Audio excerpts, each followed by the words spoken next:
As long as I can remember, living in New York City has always been a dream of mine. From visiting it when I was a kid to seeing it in the movies, it's always seemed like the most exciting city, but also the most expensive. So in this video, I want to share how I afford to live here and some tips I know now that I wish I knew back when I moved here. So many of you may know me as the New York City and travel YouTuber, but besides that, I do have another career. And now it kind of intertwines with my YouTube channel, but let me tell the long story short. My grandfather used to run a textile and fabric company. He inspired me to get into sewing. Then in college, I got hurt skateboarding and couldn't walk for a while. So started sewing pocket t-shirts and selling them to friends on campus just for fun. I called the brand Fortune NYC to give back to the less fortunate by donating partial proceeds. Traveled on and off for about a year or two since it's significantly cheaper to live in a hostel in Vietnam than anywhere else in America. Then I got my first apartment in NYC with hopes to grow my business and start a YouTube channel. Fortune got into a bunch of small boutique stores and even the massive chain store Zoomies. And besides all of this, my YouTube channel also led me to become a freelance content creator for brands. So guys, I am here at the Oculus and I'm about to do some content creating for this company, Rico by Theta. This is not a sponsored video. They actually have no idea that I'm putting this in a YouTube video, but I wanted to show you guys behind the scenes of some of the other work that I do that's not in these videos. And I am here accompanied by my friend Parvis. What's up, guys? Parvis is a fellow content creator, and I guess you would say you specialize in hyperlapses. That's one of your favorite things to do? Or? Yeah, definitely. I like to take pictures, moving pictures, I call them, hyperlapses sometimes. But I'm a big fan of Brett, man. Like, I watch his videos all the time. Thank you, man. I'm glad that we're going to be able to create something together. Definitely. So hopefully we can do something today and throw it in the video. Definitely, yeah.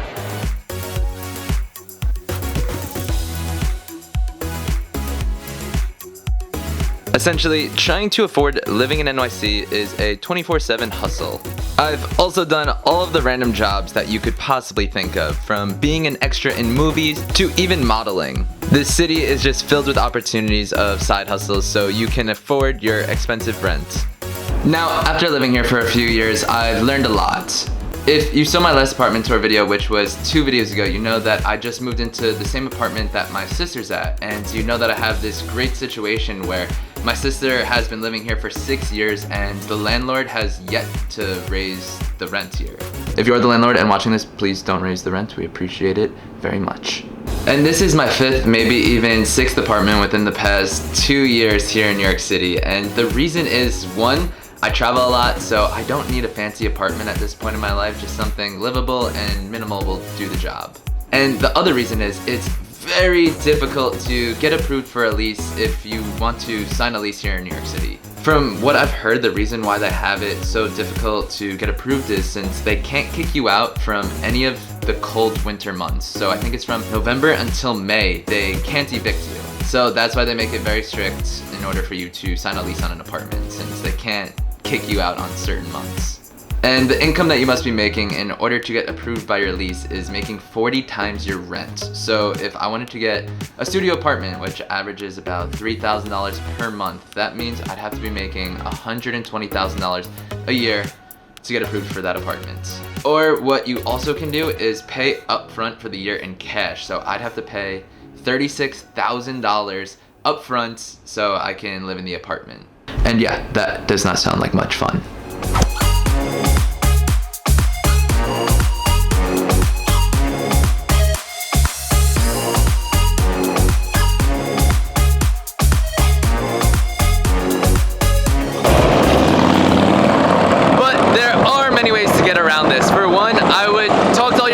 Anyone you know who lives here and see if they have any of their roommates moving out anytime soon.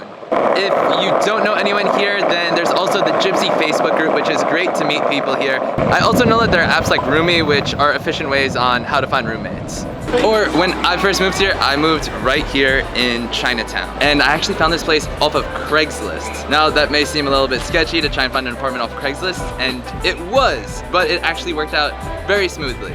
And the reason why it is a little bit sketchy, I'm not gonna lie, is I think it might not be the most legal either. So there are these companies that come to apartments like this and have families that are paying $1,000 a month for a 5-bedroom apartment, since they've been living here since the 40s and it's rent stabilized. So these companies will then tell them, we'll give you $2,000 or even $3,000 if you move out somewhere else and we'll take over your apartment. And then the companies put them up on Craigslist for people like myself who are in their early 20s trying to move to New York City and don't have to sign a legit lease. So I was paying about $1,030 per month with internet, water, a cleaning guy, all included. And it was an overall amazing experience. Nothing bad to say besides the fact that I had to share it with 7 other roommates. But they were fortunately very cool and were in a similar position where they were just trying to move to New York City and pursue their dreams. Plus, a lot of them were even foreigners who couldn't get approved for a normal lease, so this Chinatown situation was able to solve their problems.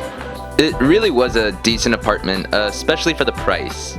And if you do look hard enough, you can find some gems for nearly $1,000 per month in Manhattan. You just might only be able to fit a twin bed and have a lot of roommates. So guys, I hope you enjoyed this video, and if you did, make sure to leave it a like and hit that subscribe button so you can join the journey. I also wanted to mention that I want to be having my first ever solo meetup here in New York City at Washington Square Park, September 21st at 6:30 p.m. So if you can make it, definitely stop on by because there's going to be free pizza and free bubble tea. So I look forward to meeting some of you there, and until next time, remember to get out and get busy.